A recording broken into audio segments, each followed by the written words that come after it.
শুভ সন্ধ্যা বন্ধুরা। একটা কথা মনে রাখবে সর্বদাই, তুমি যদি ঈশ্বরকে মন থেকে ডাকো তুমি অবশ্যই তার সাড়া পাবে। একটা জিনিস মাথায় রাখবে, যখন তোমার চারপাশে সব দরজা বন্ধ হয়ে যাবে, কিন্তু ঈশ্বর তোমার জন্য তার দরজা, অন্তরের দরজা সর্বদাই খোলা থাকে। সে করুণাময়। সে যেমন সমস্যার সম্মুখীন হতে শেখায়, সে আবার সমাধানের রাস্তাও হতে শেখায়।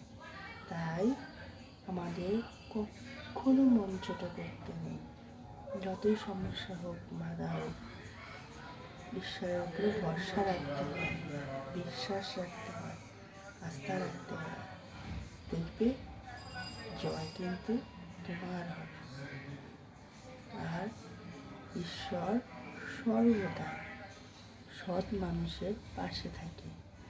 যারা অসৎ পথে এভাবে মানুষকে সমস্যায় ফেলে বা তাদেরকে কষ্ট দেয়, ঈশ্বর কখনোই তার পাশে কখনোই থাকে না।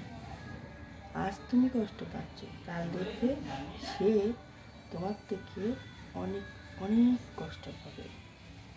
কাউকে কাঁদালে নিজেকেও কাঁদতে হয়, কাউকে কষ্ট দিলে নিজেকেও কষ্ট পেতে হয়। এটাই হলো বিধাতার নিয়ম।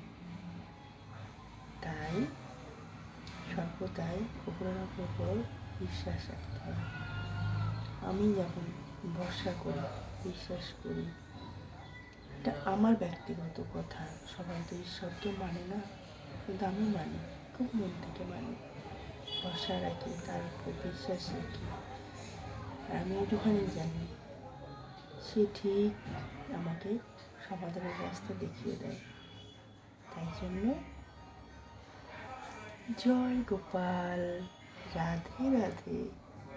হে গোপাল, সবার মঙ্গল করো, সর্বদাই সবার পাশে থেকো, সবাইকে সঠিক পথ দেখিয়ে। বুঝলে বন্ধুরা?